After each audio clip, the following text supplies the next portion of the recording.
안녕하세요. 책 읽는 오로라입니다. 오늘 준비한 작품은 소설 우리 춤추러 가요입니다. 지은이는 안은순, 펴낸 곳은 문학나무입니다. 이 작품은 안은순 작가의 소설집인 우리 춤추러 가요에 실린 단편인데요. 황혼 재혼과 또 분재된 소나무를 통해서 자유에 대해 이야기하고 있습니다. 지금부터 그 이야기 속으로 들어가 보겠습니다. 그럼 편안한 시간 보내세요. 강 회장은 소나무 분재에 물을 주고 있다. 분의 모래가 패이지 않도록 물줄기를 가늘게 해서 조심스럽게 흘리듯이 주고 있다.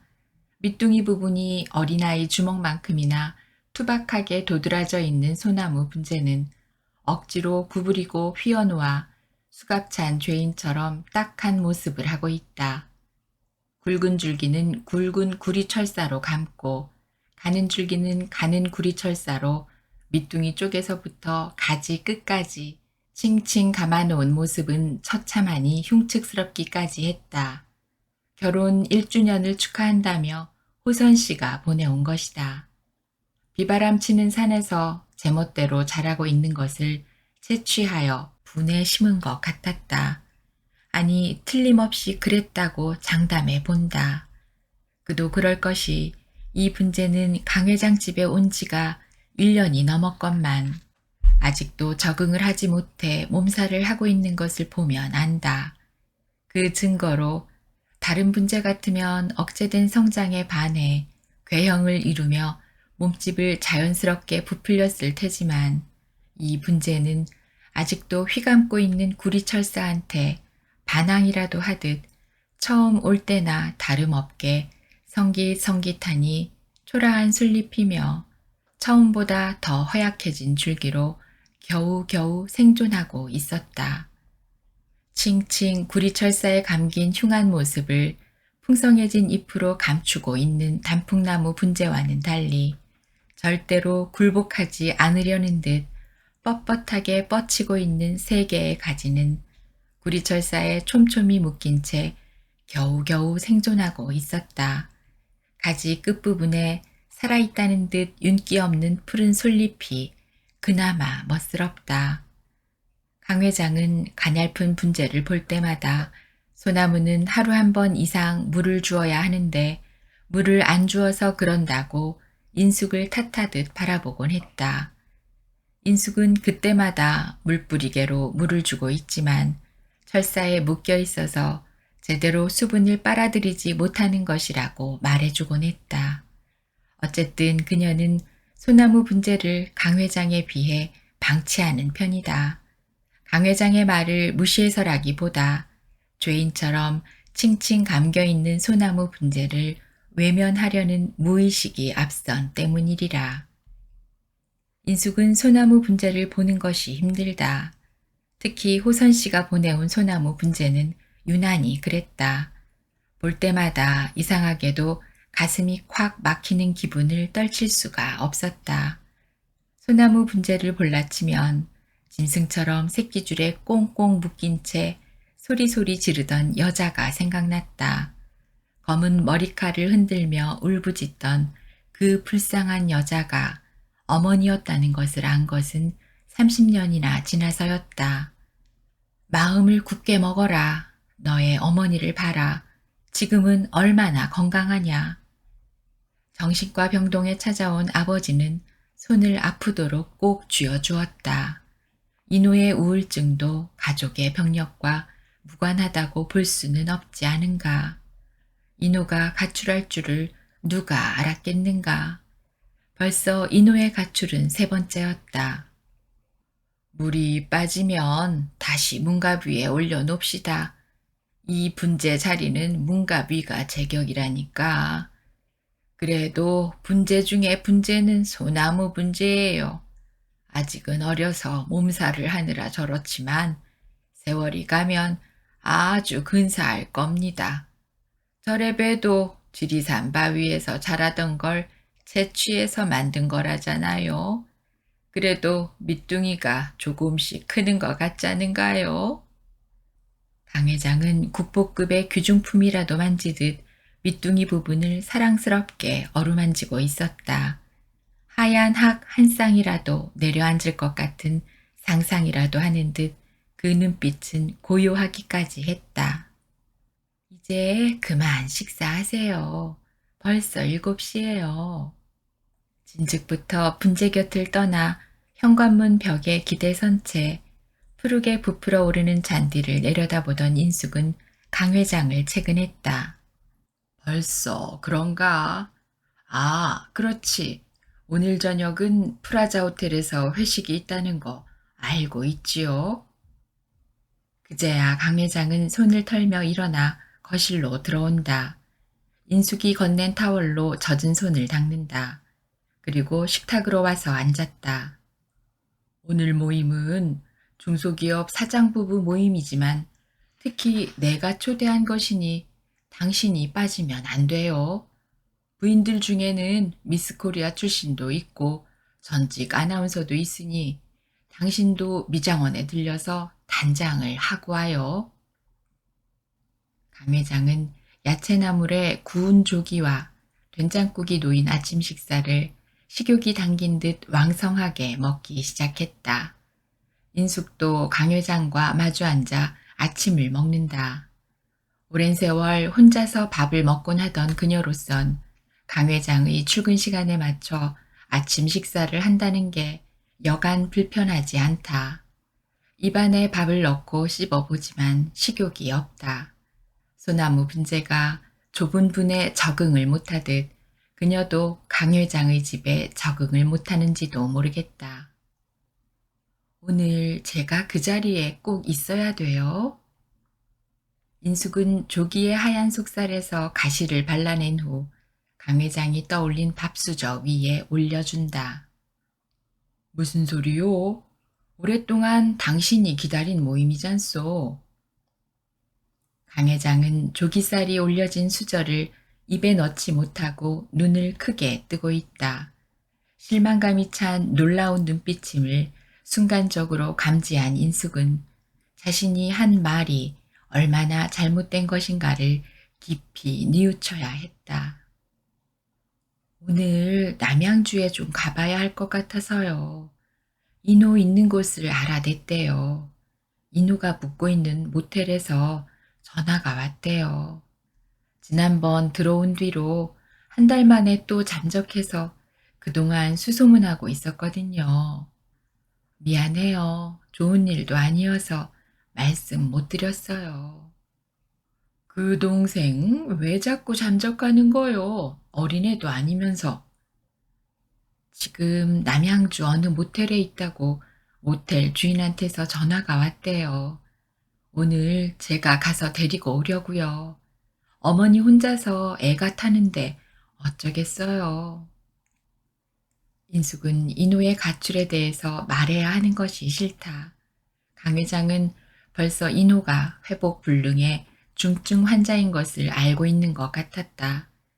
2년 전 처음 하얀 의사 가운을 입고 있는 인호를 만났을 때 강 회장은 그 준수함과 겸손함에 감탄했었다. 길고 얄팍한 엄지손가락을 내밀며 퍼펙트, 퍼펙트 했었다. 오늘 모임은 특별한 모임이요. 당신을 위해서 주최하는 거요. 그동안 우리의 결혼에 대해 궁금해하는 지인들 앞에 당신을 정식으로 소개하고자 하는 자리인 만큼 당신이 빠지면 주인공 없는 모임이 된다는 거 알고 하는 소리요. 천암 일은 당신이 알아서 하고 아무튼 저녁 7시까지는 프라자 호텔로 나오도록 해요. 강 회장은 다소 냉정하게 말하며 수저를 소리가 나게 놓았다. 인숙은 시선을 아래로 떨어뜨린 채 밥을 먹고 있다. 마지막 밥과 깍두기를 입에 넣고 꼼꼼히 씹는다. 강 회장이 밥을 다 먹지 않고 남기는 일은 없다. 그러나 지금은 밥을 남겼음을 느낀다. 강 회장은 크리스탈 유리컵의 물을 벌컥벌컥 마신다. 그리고는 벌떡 일어나 큰 걸음으로 거실을 지나 안방으로 갔다. 인숙도 말없이 일어나 강 회장을 따라간다. 그녀는 강 회장이 거울 앞에서 반백의 윤기 나는 머리에 빗질을 하고 복숭아빛으로 건강해 배는 얼굴에 스킨을 바르는 동안 입을 옷을 준비했다. 부지런한 동작으로 다림질이 잘 된 분홍색 와이셔츠에다 짙은 청색 빗살무늬 넥타이를 꺼내 놓았다. 그녀로선 이럴 때 어떤 말을 해야 할지 몰라 안절부절했다. 강 회장은 인호 찾으러 가는 것이 달갑지 않은 듯한데 인호한테 그렇다고 가지 않을 수도 없자는가. 어머니는 어젯밤 내내 뜬 눈으로 밤을 샜을 것이다. 그녀는 자기가 강 회장의 주변 사람들한테 소개되는 날 인호가 나타난 것이 짜증스러웠다. 오늘 모임에는 몇 분이나 오시나요? 7팀은 될 거요. 다들 당신에 대한 기대가 크니 예쁘게 하고 나와요. 마사지도 좀 하고.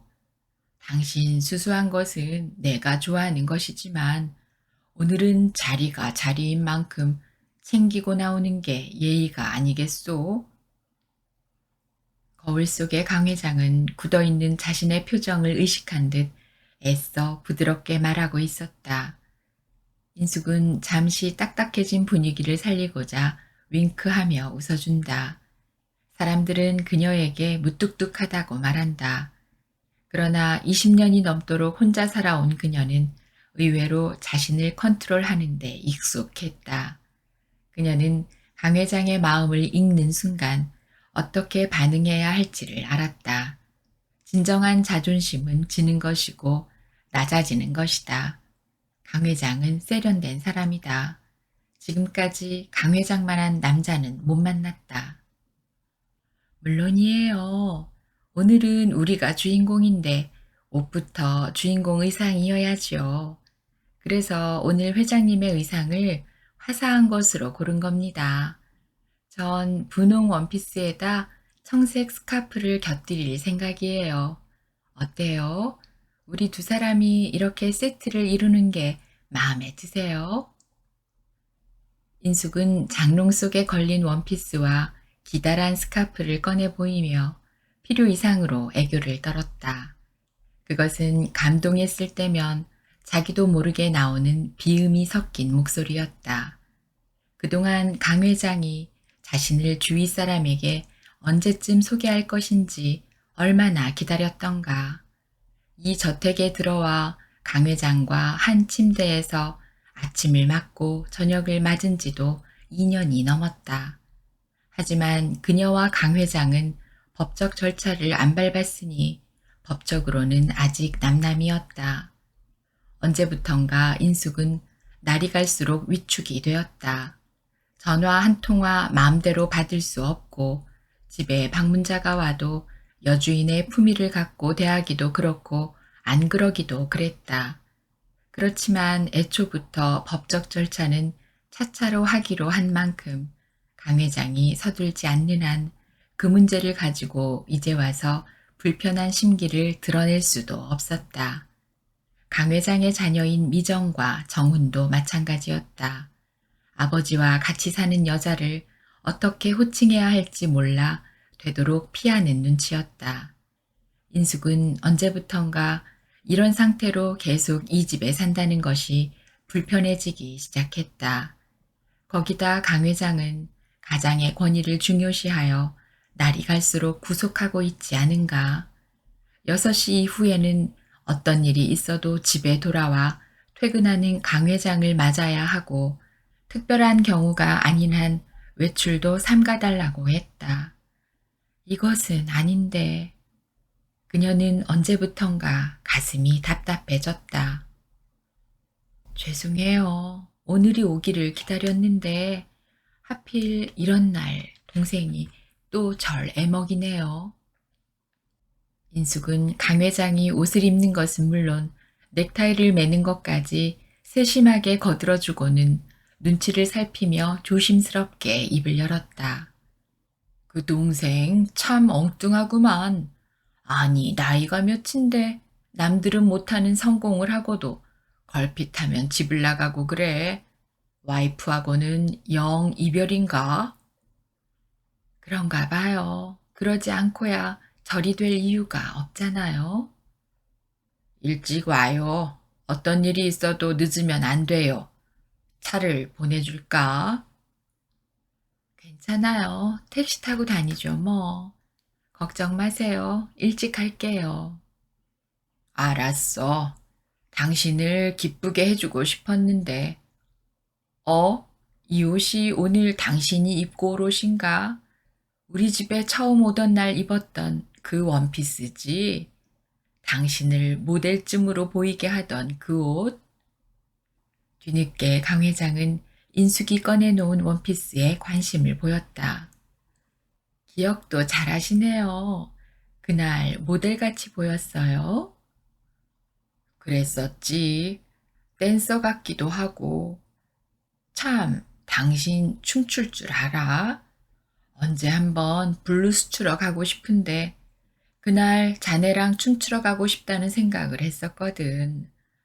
그동안 회사 일이 바빠서 못 가고 있는데 조만간에 한번 꼭 가자고. 우린 아주 잘 어울릴 것 같은 생각이 들거든. 누가 당신을 5학년이라고 하겠나? 여자는 늙어도 몸매가 고와야 한다니까. 당신은 몸매가 아주 멋진 것이 매력이야. 그 점에 내가 반했나 봐. 내가 작가여서 더 좋았다면서요. 당연하지. 아무리 그럴듯해도 아무것도 할 줄 모르는 여자는 싱겁거든. 무언가 하는 여자, 그런 여자라야 대화가 통할 것 같거든. 그런데 그동안 당신 소설 쓰는 것을 한 번도 못 봤어요. 어디 소설 쓰는 것 좀 봅시다.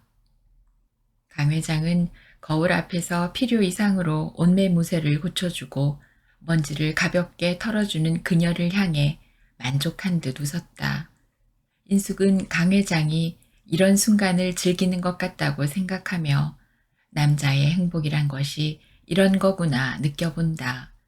그리고 남자가 행복할 때 자신도 행복함을 깨닫는다. 그녀는 이 행복감을 오래 간직하고 싶다는 갈망을 간절히 해본다. 50이 넘은 나이에 만난 인연치고는 과분한 남자가 아닌가. 지적인 외모에 인지도 높은 모 은행 지점장과 대기업 이사를 거쳐 지금의 중소기업을 이룬 성공한 남자. 그녀는 이 남자를 만나 20여 년이 넘도록 외롭고 고달팠던 삶을 접고 한순간에 부귀를 누리는 자리로 옮겨 앉은 행운이 꿈만 같다고 생각했다. 더구나 이 남자는 자신을 좋아하지 않는가.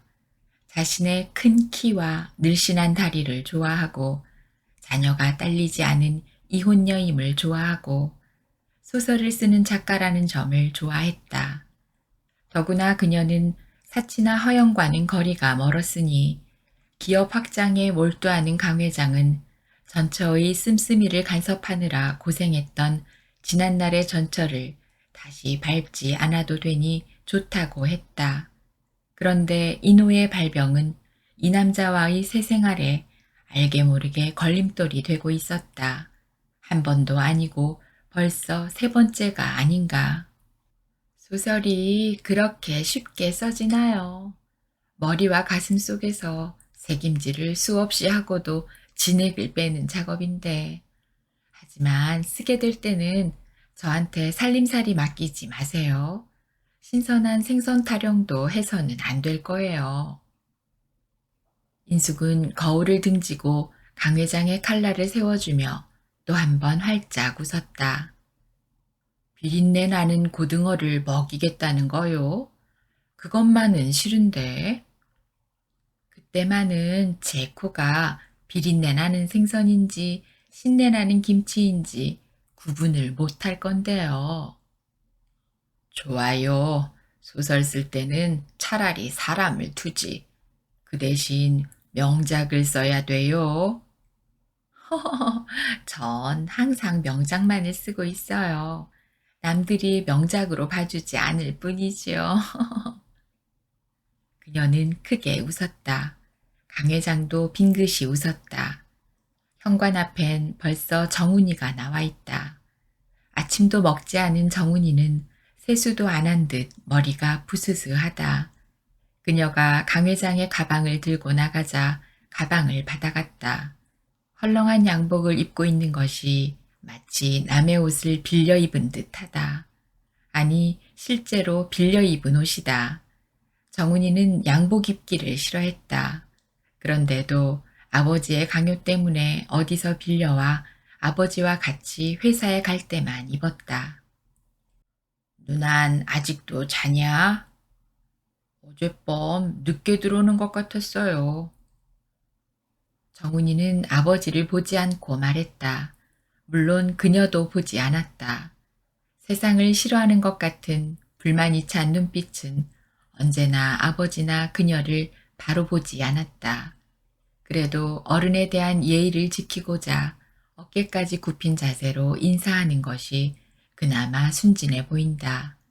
인숙은 정훈이의 그러한 자세가 마치 이 집의 고용인 같다고 생각한다. 정훈이는 아버지의 차를 운전하고 있다.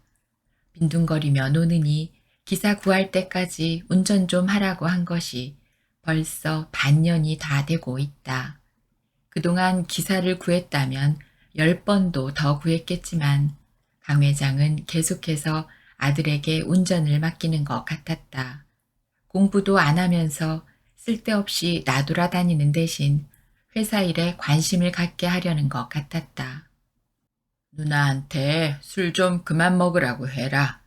처녀가 무슨 술을 그렇게 마시고 다니냐고 아빠가 뭐라고 하더라고 일러라. 예. 정우는 굳은 얼굴로 짧게 대답했다. 강 회장은 근엄한 얼굴로 현관을 나섰다. 그녀는 잔디밭이 있는 마당을 지나 계단 아래까지 따라가 강 회장이 자동차에 오르는 것을 지켜보고 있어야 한다.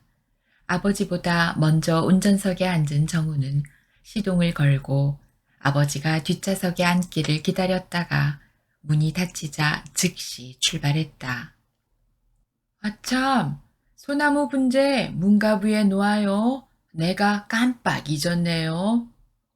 저만큼 서 달리던 차를 세우고 강 회장이 차창을 내리고 소리쳤다. 그녀는 알았다고 대답을 크게 하고는 손을 흔들어 준다. 강 회장을 태운 검은색 에코스는 비탈길을 미끄러지듯 내려가다가 모퉁이를 돌며 사라졌다. 그녀는 집 안으로 들어가기 전에 뜰에 놓인 소나무 분재를 허리를 굽혀 들었다. 아직 물이 줄줄 흐르고 있어서 너무 무거웠다. 좀 더 물이 빠진 후 옮기는 것이 좋을 것 같았다. 거기다 햇살이 얼마나 따스한가. 그늘진 거실보다 마당에 햇살을 쐬는 것이 나을 것 같았다. 소나무 분재를 그대로 둔 채 그녀는 집 안으로 뛰어 들어갔다. 오늘은 정말 바쁘게 서둘러야 될 것 같은 날이다. 미정이가 잠옷 차림으로 거실에 내려와 있다가 그녀가 들어가자 2층으로 올라간다. 자기 엄마하고 핸드폰을 하고 있는지 시끄럽게 떠들고 있다. 그녀는 개의치 않았다. 그녀는 파마머리를 뒤로 묶고 청바지에 헐렁한 티 하나만 입은 채 강 회장의 저택을 나섰다. 전화번호 하나만 들고 찾아간 모텔 산울림은 큰 도로에서 잘 보이지 않는 산자락 끝 강변에 있었다.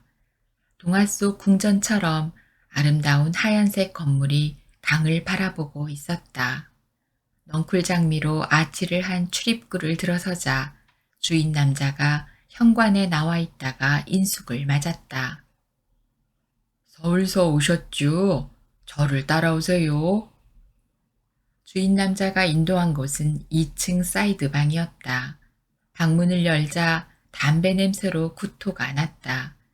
방 안은 대낮이건만 어두웠다. 두꺼운 커튼으로 가려진 탓이었다. 송 선생님, 손님이 왔어요. 주인 남자는 벽을 더듬어 불을 켰다. 방 안은 양주병과 맥주병이 산처럼 쌓여 있고 신문지며 온갖 잡동사니가 널브러져 있어서 발 디딜 틈도 없었다. 서너 달 전 구로동 원룸에서 찾아냈을 때와 다르지 않았다. 인호는 인사불성이었다. 누나를 알아보지도 못했다. 오직 술만 찾았다. 얼굴은 수염으로 시커멓게 덮여 있고 눈동자는 완전히 풀려 있었다. 그녀는 눈을 감고 만다. 아버지가 떠오른다. 우리 아들이 서울대학교 의대에 다니는데 1등만 하지요. 아들놈 하나 보고 서울로 올라와 이 일을 하지만 지금까지 누구 부러워한 적 한 번도 없지라요. 연탄 리어커를 받쳐놓고 땀범벅이 된 얼굴을 닦으며 연탄 주인인 듯한 여자에게 자랑하는 아버지의 얼굴은 세상을 다 가진 듯 행복해 보인다. 너 왜 이러고 있는 거야? 부모님 생각을 해서라도 이러면 안 되잖니? 또 널 믿고 미국 유학까지 밀어준 고 박사님을 실망시켜서도 안 되는 거 아니야? 인숙은 소리치고 싶었다. 그러나 마음을 가라앉히며 고통스럽게 감았던 눈을 떴다. 수북이 쌓인 빈 맥주병 사이로 비집고 들어가 커튼을 젖히고 창문을 열었다. 창밖은 봄빛으로 찬란했다. 녹색의 나무들, 푸른 강물, 분홍과 노랑의 봄의 꽃들이 강변을 따라 화사했다. 이런 세상을 외면하고 시커먼 방에서 술이나 마시며 자신을 학대하고 있는 동생이 너무나 불쌍했다. 인호는 쏟아져 들어오는 햇살에 눈을 찌푸리며 얼굴을 가렸다. 쓰레기는 청소비 5만 원만 주면 우리가 치웁니다. 이 손님 오신 지가 한 달도 넘었어요. 그동안 청소 한 번 안 했어요. 방이 워낙 더러워서 청소하는 아주머니가 5만 원에 해줄지 모르겠지만 주인 남자는 여기저기 널려있는 오징어며 땅콩 부스러기, 엎질러진 맥주병 따위를 발로 툭툭 찼다. 아저씨, 사람이 이 지경이 되도록 연락을 안 해주면 어떡해요? 좀 더 일찍 연락을 해주셨어야죠. 인숙은 먼지를 뒤집어 쓰고 걸려있는 등산용 잠바를 인호에게 입히다가 말고 소리치듯이 말했다. 전화번호를 진즉에 알았더라면 벌써 했을 것인데 어째서야 알았어요. 지갑에 든 돈을 꺼내지 못해 제가 꺼내주면서 슬쩍 수첩을 꺼내 전화번호를 찾아 전화한 겁니다. 여자가 나오대요. 그 여자가 선생님 집 전화번호 알려줘서 전화한 거예요. 바로 이 전화번호가 선생님 수첩에 적힌 전화번호예요. 주인 남자가 건네준 쪽지에 적힌 것은 경아의 핸드폰 번호였다. 인숙은 경아의 핸드폰 번호가 적힌 쪽지를 받아 핸드백 속에 넣었다. 모텔을 나와 택시를 타고 오는 동안에도 인호는 술만 찾았다. 떨리는 손으로 담배를 태우며 울다 웃다 한다. 똑똑하고 늠름하던 인호의 모습은 찾아볼 수가 없다. 어째서 동생이 이 지경이 됐는지 알 수가 없다.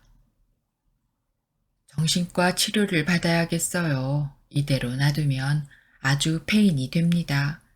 닥터송이 이렇게 될 줄은 정말 몰랐네요.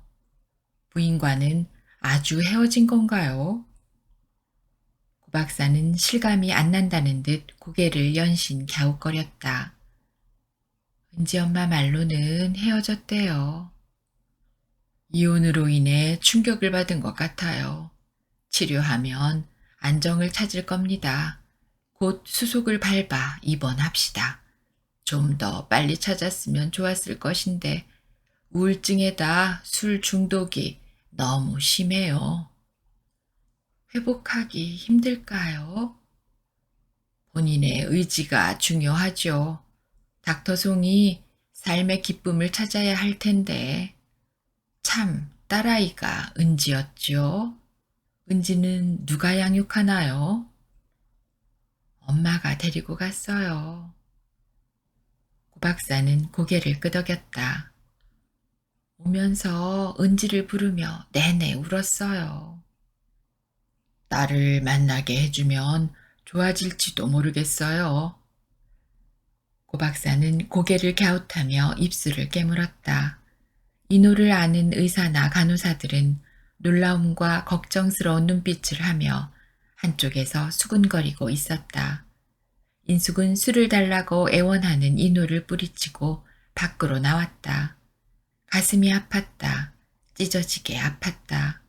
그녀는 어머니한테 전화를 했다. 팔순의 노모는 전화기 앞에 앉아 소식 오기만 기다리고 있었던 듯 벨소리에 금방 수화기를 들었다. 이노 잘 있대. 지금 어디 오냐? 엄마, 걱정 마세요. 이노는 잘 있어요. 검사 받으며 치료할 것이 좀 있어서 먼저 고 박사님한테 왔어요. 고 박사님이 그러는데 며칠 병원에 입원해서 쉬면 좋아질 것 같다니까 걱정하지 마세요.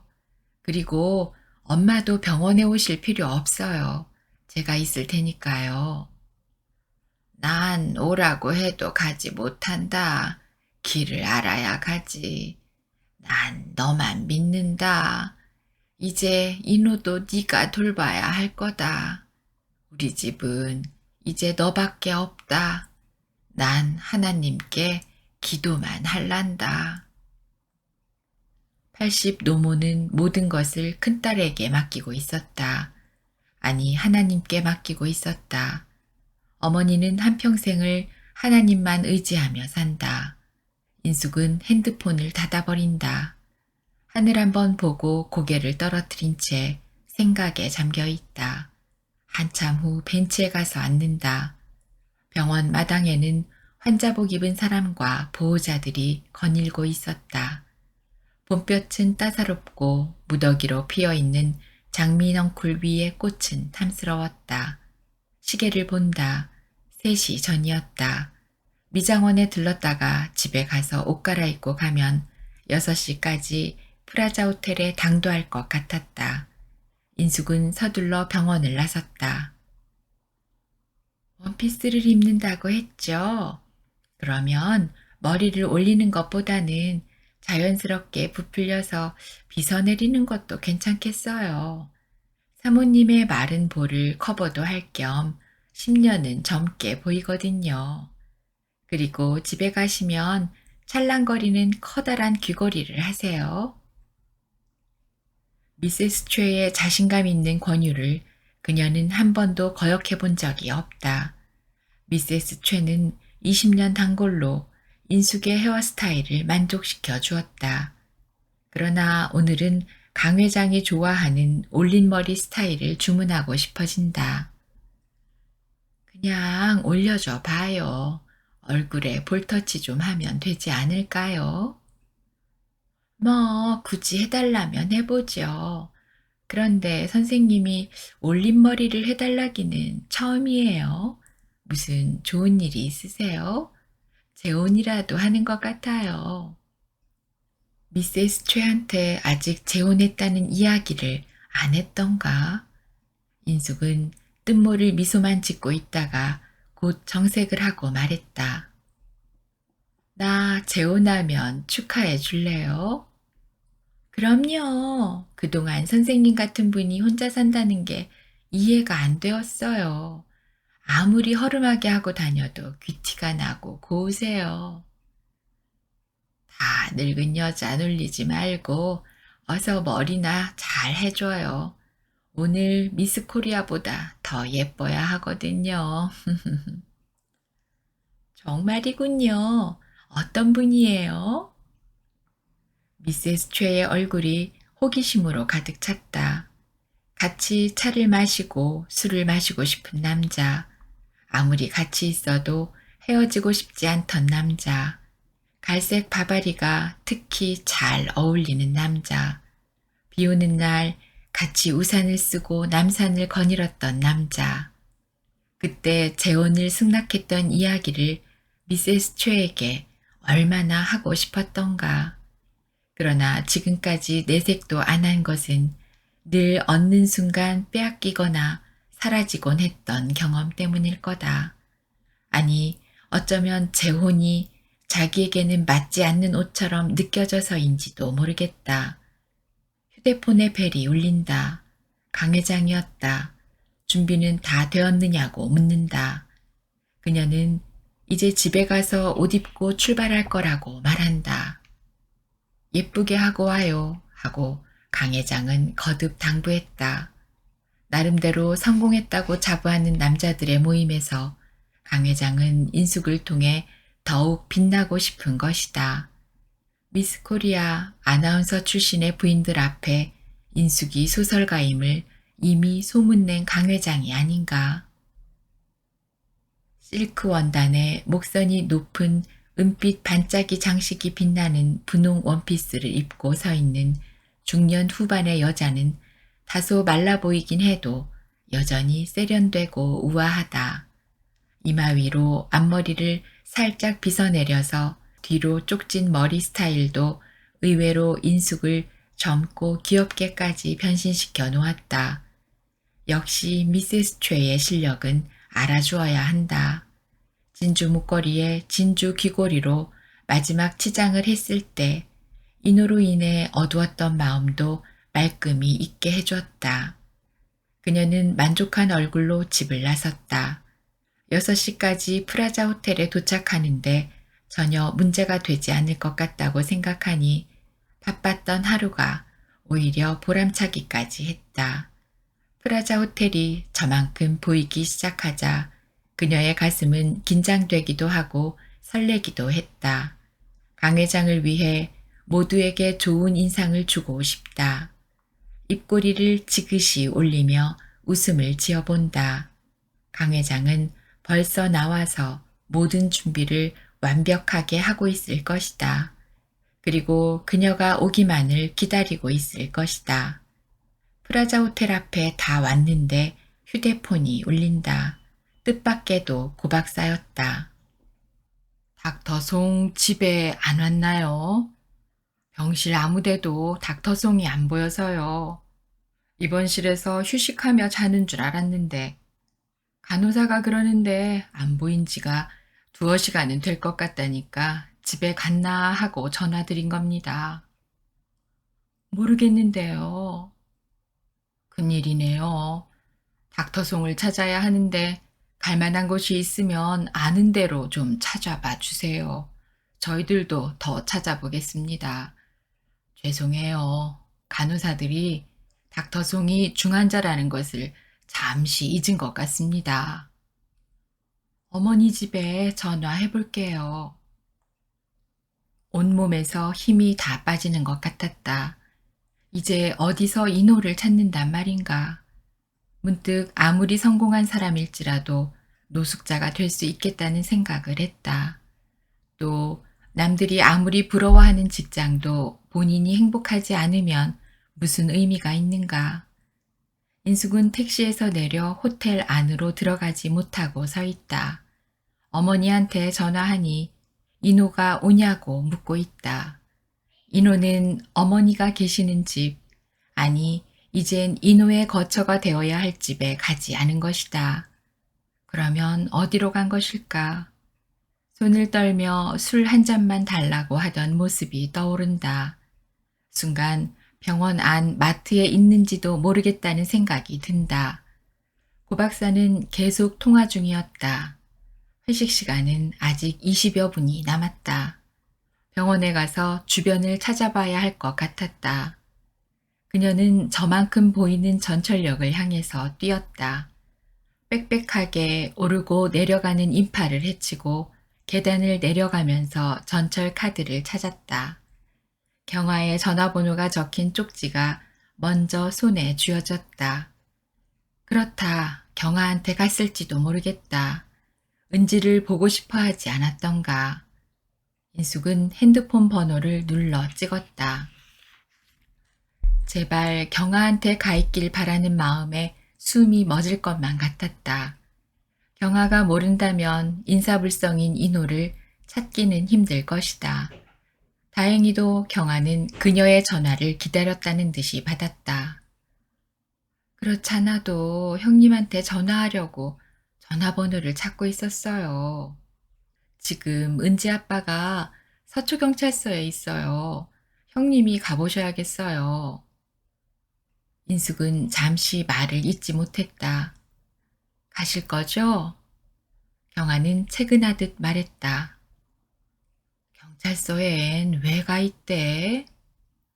술에 취해서 은지 학교를 찾아갔나 봐요. 그러니까 학교에서 신고한 거죠. 제가 가봐야 하는 줄 알지만 그 사람 또다시 보고 싶지 않아요. 은지도 아빠를 안 보고 싶어 해요.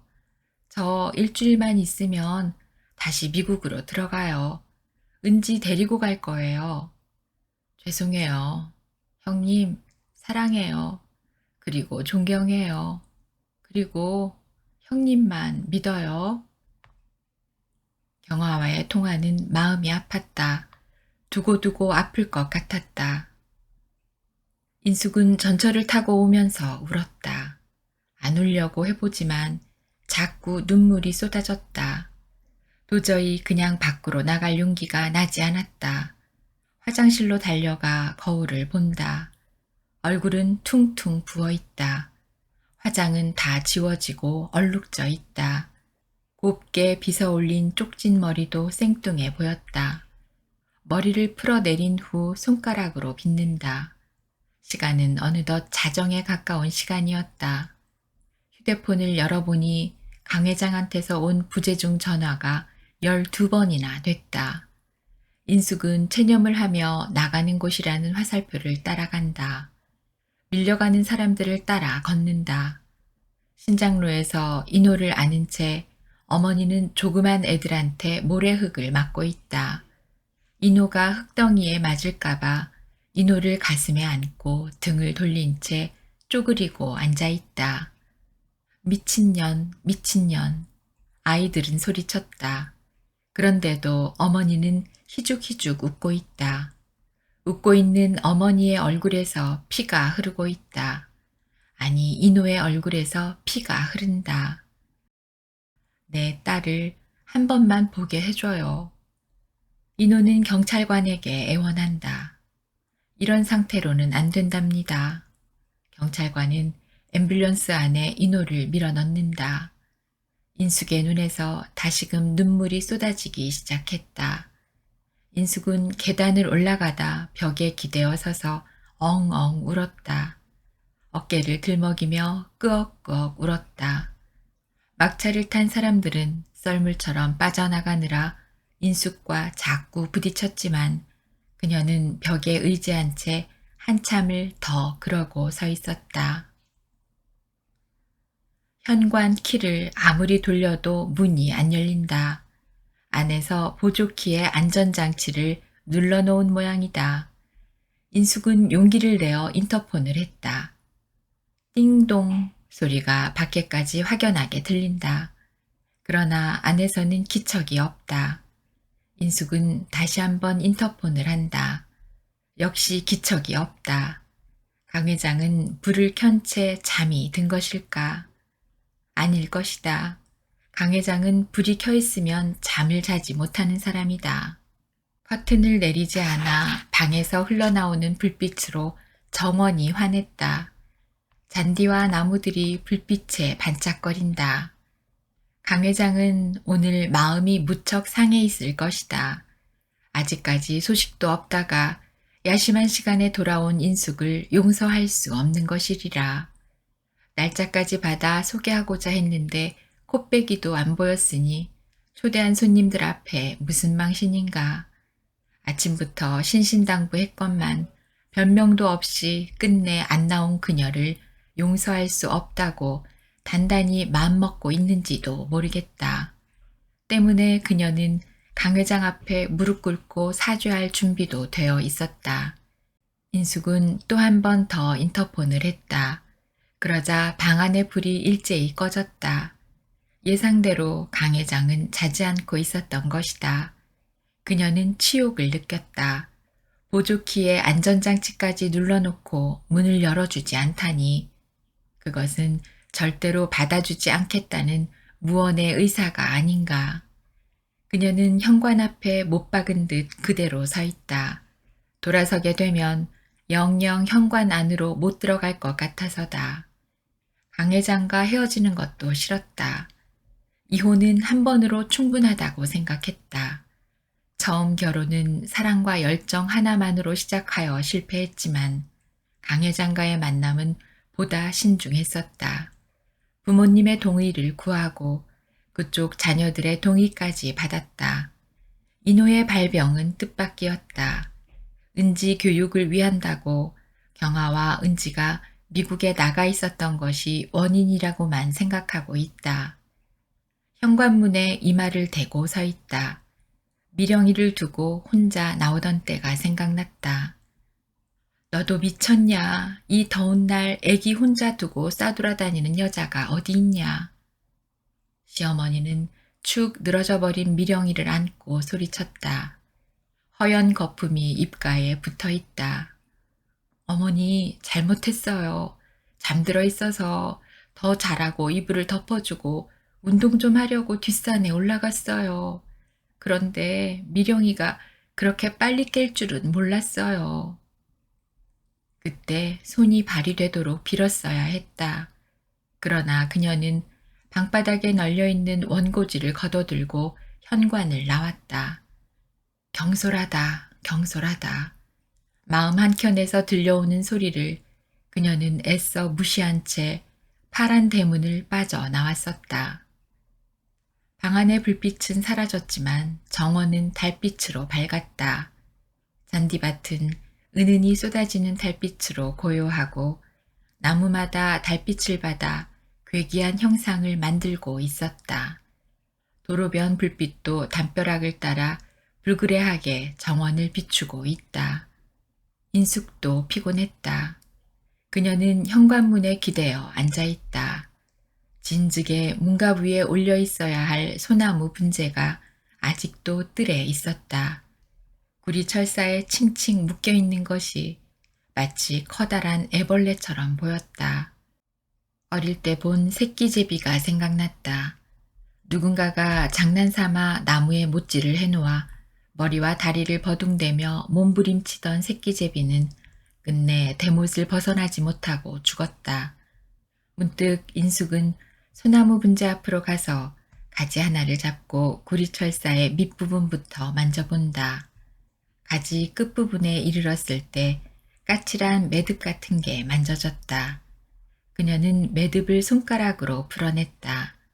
구리철사는 생각보다 단단히 묶여 있어서 손가락이 패이고 아팠다. 하지만 그녀는 줄기를 묶고 있는 단단한 구리철사 하나를 기어이 풀어냈다. 순간 자신의 신체 한 부분이 해방된 기분이었다. 그녀는 무엇에 쫓기듯 계속해서 다른 가지의 구리철사도 풀어냈다. 철사에 찔린 자리마다 손가락에서 피가 났다. 그러나 철사 풀어내는 일을 쉬지 않았다. 됐다. 이젠 네 맘대로 숨을 쉬고 살아라. 마지막으로 밑둥지의 굵은 철사를 있는 힘을 다해서 풀어낸 후 그녀는 사람에게 하듯 속삭였다. 구리 철사에서 해방된 소나무는 세 개의 팔을 힘없이 쳐들고 있었다. 처량한 모습이 치료가 필요한 환자 같았다. 그녀는 창고에서 삽을 꺼내와 땅을 파고 소나무를 정원 한복판에 심어 주었다. 낮이 되면 햇빛이 잘 드는 곳이었다. 그리고 호스를 대고 물을 흠뻑 주었다. 어느덧 달빛은 지고 어스름 밝음이 왔다. 송송한 솔잎 사이로 바람이라도 부는지 작은 소나무 가지가 흔들리고 있다. 그녀는 숨을 깊이 들이마신 후 하늘을 보았다. 별 하나가 떠 있다. 새벽에 더 밝다는 금성일이라. 현관문은 아직도 열리지 않았다. 그녀는 현관문을 뚫어져라 바라본다. 지난 2년 동안의 긴장이 생각났다. 그녀는 현관 앞에 놓인 핸드백을 들었다.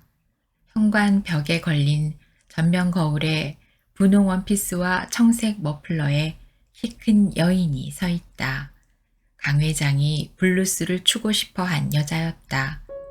문득 그녀는 핸드백을 열고 포스트잇을 꺼내어 글씨를 쓴다. 언제 우리 춤추러 가요? 그녀는 현관문에 쪽지를 붙였다.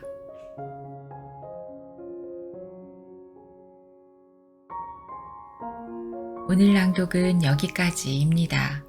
끝까지 함께 해주셔서 고맙습니다.